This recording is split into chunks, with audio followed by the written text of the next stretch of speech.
l'Église, on fête aujourd'hui l'anniversaire de notre frère Stéphane. C'est combien d'années que tu es avec nous? 35 ans. Ah, c'est la fidélité, ça. On va lire Ésaïe 41, versets 8 à 14 ce matin. Mais toi, Israël, mon serviteur, Jacob, que j'ai choisi, race d'Abraham, que j'ai aimé, toi que j'ai pris aux extrémités de la terre, que j'ai appelé d'une contrée lointaine et à qui j'ai dit, tu es mon serviteur, je te choisis et je ne te rejette point, ne crains point, car je suis avec toi. Ne promène pas des regards inquiets, car je suis ton Dieu. Je te fortifie, je viens à ton secours, je te soutiens de ma droite triomphante. Voici, ils seront confondus, ils seront couverts de honte, ceux qui sont irrités contre toi. Ils seront réduits à néant, à rien. Ils périront, ceux qui disputent contre toi. Tu les chercheras, tu ne les trouveras plus, ceux qui te suscitaient querelle. Ils seront réduits à rien, ils ne seront plus ceux qui te faisaient la guerre. Car je suis l'Éternel ton Dieu qui fortifie ta droite, qui te dit ne crains rien, je viens à ton secours. Ne crains rien, vermisseau de Jacob, faible reste d'Israël. Je viens à ton secours, dit l'Éternel, et le Saint d'Israël est ton sauveur. Amen. Pourquoi le Seigneur s'est-il choisi un peuple? On trouve ça dans Deutéronome chapitre 7, verset 7.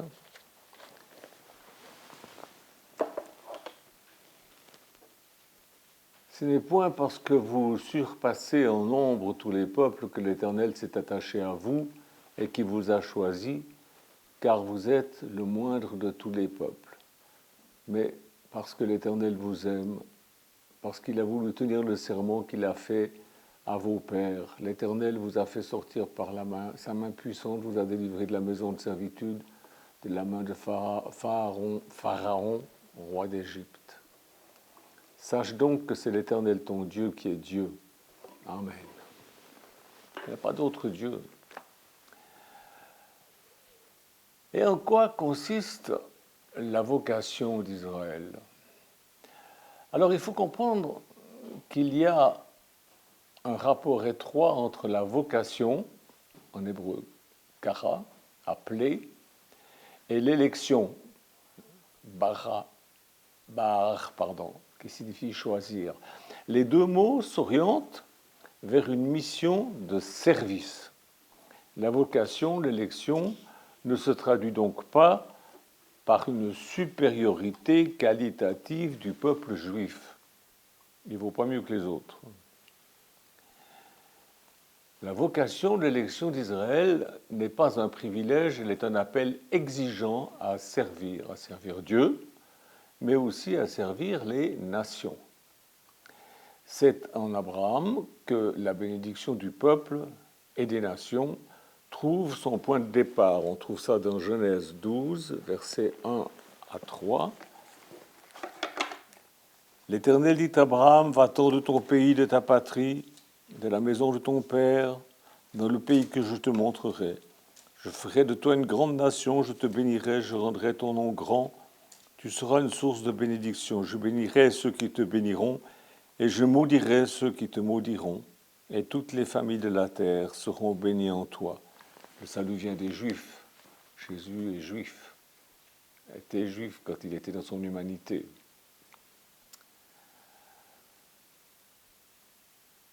Donc, il y a quelque chose de spécial avec Israël. Il n'est rien demandé à Abraham qu'un acte de foi, d'obéissance, de partir de son pays, à Ur en Chaldée.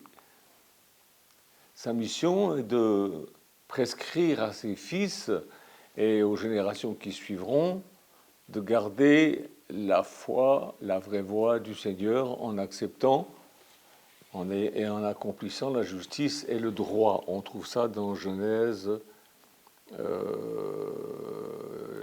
18, je crois. Je ne suis pas sûr. 18, 17 à 19. Alors l'Éternel dit, cacherai-je à Abraham ce que je vais faire? Abraham deviendra certainement une nation grande et puissante, et en lui seront bénies toutes les nations de la terre, car je l'ai choisi afin qu'il ordonne à ses fils et à sa maison, après lui, de garder la voie de l'Éternel en pratiquant la droiture et la justice, et qu'ainsi l'Éternel accomplisse en faveur d'Abraham les promesses qu'il lui a faites. Amen. Israël a reçu son nom lorsque Jacob a mené un combat avec Dieu. On trouve ça dans Genèse 32, verset 28. Verset 28.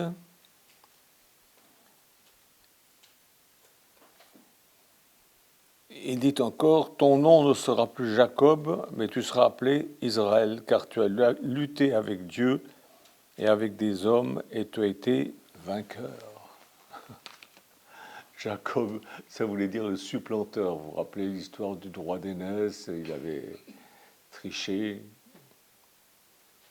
Et puis, il est nommé Israël, ce qui signifie, il y a plusieurs nuances, mais en fait, ça veut dire Dieu agit en Seigneur ou triomphe.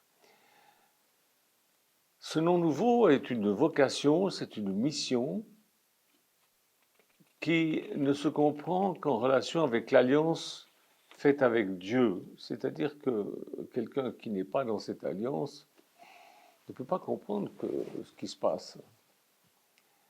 Dieu combattra à ses côtés pour qu'il puisse mener à bien sa mission et traverser les épreuves. Mais l'alliance rend Israël conscient de ses limites. Israël est conscient de l'écart entre l'appel et la réponse qu'il doit donner à cet appel. L'alliance permet à Israël de dépasser ces contradictions qui naissent de l'impossibilité de répondre aux exigences de Dieu. En fait, c'est un appel qui est lourd à porter. Hein. Mais l'alliance affirme la fidélité de Dieu dans toutes les épreuves. Ça peut prendre du temps, mais Dieu est fidèle. Ensuite est venu Moïse et Dieu a donné la loi à Israël. Et la vocation d'Israël est exprimée en termes absolument saisissants. Maintenant, il dit, si vous écoutez ma voix et si vous gardez mon alliance, vous serez mon peuple, car toute la terre est à moi, toute la terre est à Dieu. Mais vous serez pour moi un royaume de prêtres et une nation sainte. On trouve ça dans Exode 19, 5, 6. Par vocation, Israël est un royaume de prêtres et il est chargé d'honorer le nom de Dieu.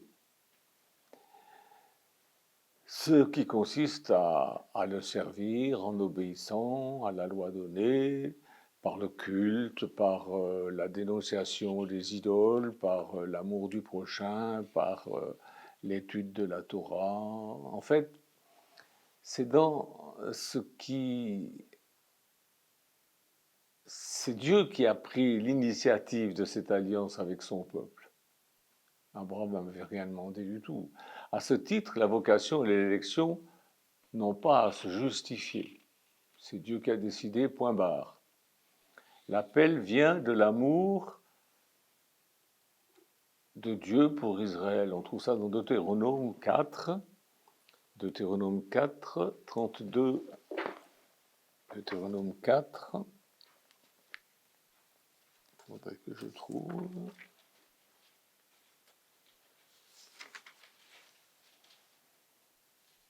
Deutéronome 4, on est là, verset 32.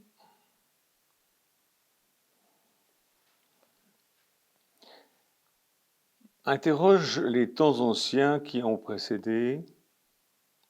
Depuis le jour où Dieu créa l'homme sur la terre et d'une extrémité du ciel à l'autre, y eut-il jamais un si grand événement et a-t-on jamais osé, ouï chose semblable? Fut-il jamais un peuple qui entende la voix de Dieu parlant du milieu d'un feu, comme tu l'as entendu et qui soit demeuré vivant? Fut-il jamais un Dieu qui essaye de venir prendre à lui une nation du milieu d'une nation par des épreuves, des signes, des miracles, des combats, à main forte, à bras étendus, et avec des prodiges de terreur, comme l'a fait pour vous l'Éternel votre Dieu en Égypte sous vos yeux. Tu as été rendu témoin de ces choses afin que tu reconnaisses que l'Éternel est Dieu et qu'il n'y en a point d'autre. Du ciel, il t'a fait entendre sa voix pour t'instruire, et sur la terre, il t'a fait voir son grand feu. Tu as entendu ses paroles du milieu du feu. Il a aimé tes pères, il a choisi leur postérité après eux. Il t'a fait lui-même sortir d'Égypte par sa grande puissance. Il a chassé devant toi des nations supérieures en nombre et en force pour te faire entrer dans leur pays, pour t'en donner la possession comme tu le vois aujourd'hui. Sache donc en ce jour et retiens dans ton cœur que l'Éternel est Dieu, en haut dans le ciel et en bas sur la terre, et il n'y en a point d'autre. Et observe ses lois et ses commandements que je te prescris aujourd'hui afin que tu sois heureux, toi et tes enfants après toi, et que tu prolonges désormais tes jours dans le pays que l'Éternel, ton Dieu, te donne. Dieu n'a pas à justifier son amour pour Israël. Il l'aime, point barre.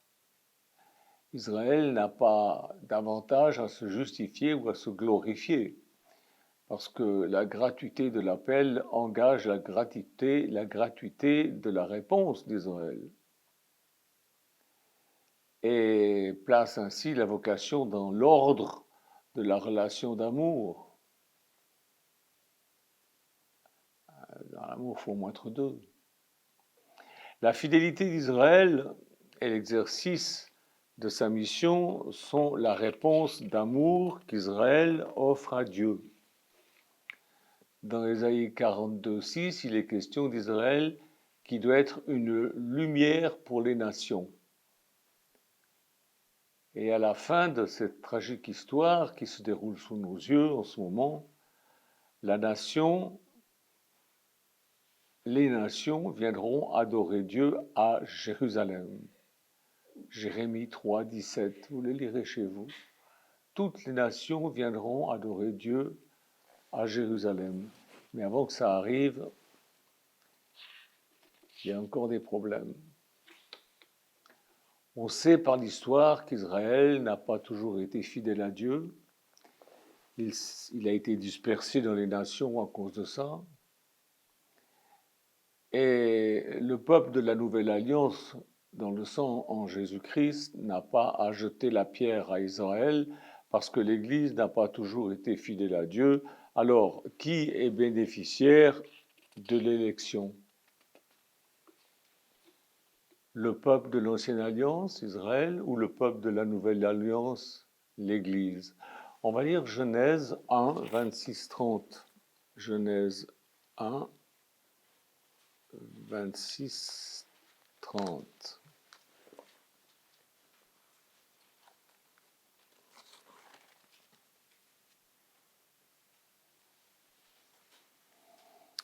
Puis Dieu dit, faisons l'homme à notre image, selon notre ressemblance, et qu'il domine sur les poissons de la mer, sur les oiseaux du ciel, sur le bétail, sur toute la terre et sur les reptiles qui rampent sur la terre. Dieu créa l'homme à son image, il le créa à l'image de Dieu, il créa l'homme et la femme.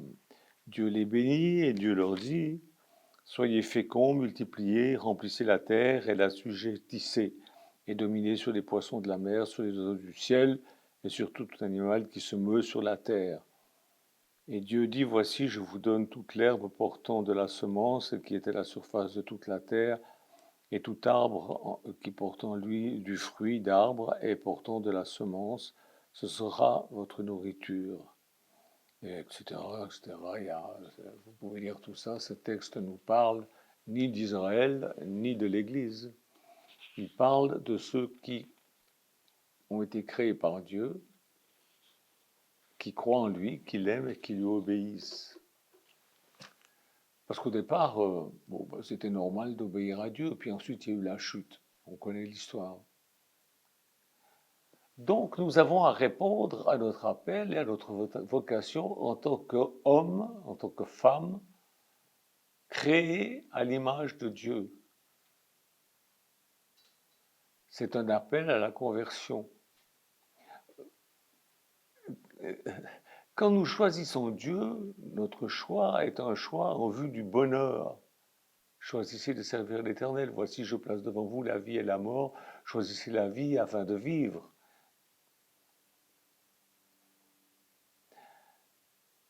Or, le bonheur ne s'obtient ni au détriment d'autrui, ni dans le mépris des lois de Dieu. L'appel de Dieu est un appel à vivre en communauté, en peuple de Dieu. Le peuple de Dieu est constitué en nation sainte. Ce qui avait été dit à Israël est dit maintenant à l'Église de la Nouvelle Alliance pour les nations, puisque à Abraham il était dit que Israël serait une bénédiction pour les nations, et maintenant c'est arrivé. Et voilà ce que Dieu dit maintenant à l'apôtre Pierre, 1 Pierre 2, 9.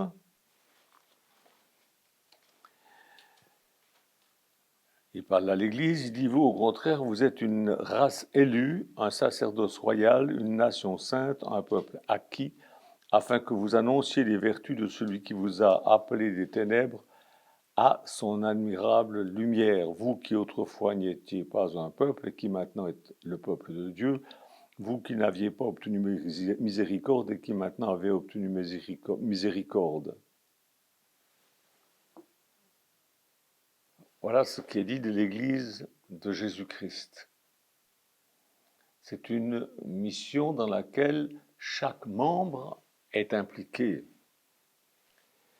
Et cette mission est en vue de toute l'humanité. Nous avons à parler, à dire, à montrer notre foi et notre amour en Jésus-Christ pour rappeler l'humanité à ses responsabilités et à sa dignité.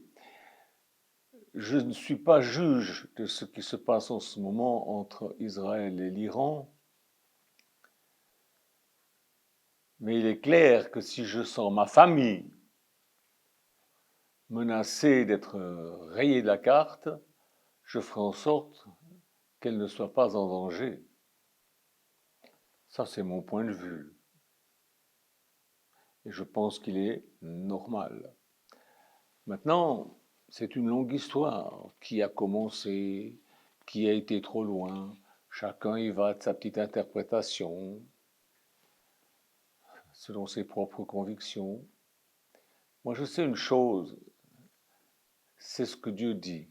Il n'abandonnera jamais Israël ni son Église. En fin de compte, très bientôt, Jésus va revenir pour enlever les siens. Et pendant 7 ans, ça sera l'horreur sur terre. Vu la situation actuelle, il se pourrait bien que ça vienne très rapidement. Ça fait longtemps que je vous dis que ça va mal et que ça va aller de pire en pire. Pendant 7 ans, ça va être l'horreur sur terre. L'Antichrist régnera. Et puis, Jésus reviendra sur les nuées du ciel et mettra fin à toutes ces horreurs. Mais ça ne sera pas facile. Il y aura des morts. Jésus régnera avec une verge de fer. On trouve ça dans Apocalypse, chapitre 2, verset 25. Je vous le lis. Apocalypse 2, 25. Seulement ce que vous avez, retenez-le jusqu'à ce que je vienne, c'est Jésus qui parle. À celui qui vaincra et qui gardera jusqu'à la fin mes œuvres, je donnerai l'autorité sur les nations. Je les pèterai avec une verge de fer, comme on brise les vases d'argile, ainsi que moi-même j'en ai reçu le pouvoir de mon Père. C'est-à-dire qu'il y aura encore des gens, après le règne de l'Antichrist, qui aura été horrible, des gens qui auront suivi l'Antichrist, qui l'auront pris pour Dieu et qui seront ses collabos et ils vont pas changer du jour au lendemain parce qu'ils vont voir Jésus descendre du ciel. Ils vont être... vous connaissez les gens. Il va y avoir des choses terribles, mais Jésus vient avec une verge de fer, une barre de fer. Là, c'est fini le 12 agneau de Dieu. Ça, c'était Jésus quand il est venu pour offrir sa vie en sacrifice pour nous. Là, il sera comme un lion. Alors, peuple élu, Israël, l'Église, peuple élu de Dieu, peuple responsable, peuple viril, saint, fidèle, ou peuple rejeté. Il nous est dit un reste d'Israël, mais il y aura aussi un reste de l'Église. La Bible ne nous dit-elle pas qu'il y aura des vierges sages et des vierges folles? Des vierges folles, c'est des gens qui se seront gardés purs pour Jésus, mais qui n'auront pas été fidèles à toute la parole, qui seront considérés comme folles. Dieu ne les prendra pas avec lui. Nous ne sommes pas là pour nous amuser, frères et sœurs. Israël non plus. Israël est mal vu dans les nations, et parfois à juste titre, et l'Église aussi, souvent à juste titre. Enfin, du moins ce qui se fait appeler Église. Mais il faut savoir qu'il y a 380 millions de chrétiens qui sont persécutés aujourd'hui dans le monde. C'est le peuple le plus persécuté. Alors que vos cœurs ne se troublent pas. On vit des moments, des jours qui sont terribles et qui vont certainement devenir encore plus terribles. Mais soyez fidèles en tant que personne, en tant que personne. Et Dieu vous gardera selon sa promesse comme faisant partie de son peuple élu. Il prendra votre défense et vos ennemis seront confondus et même détruits. Que Dieu soit béni. Veillons et prions et que la volonté de Dieu soit faite. Merci Seigneur de nous aider à comprendre ces choses et à voir nos responsabilités, nos devoirs et le fait que tu bénis l'œuvre de nos mains. Et je te prie Seigneur Jésus que tu nous donnes de faire toujours les œuvres que toi tu nous inspires. Je te le demande Père dans le nom de Jésus-Christ. Amen. Amen. Au revoir.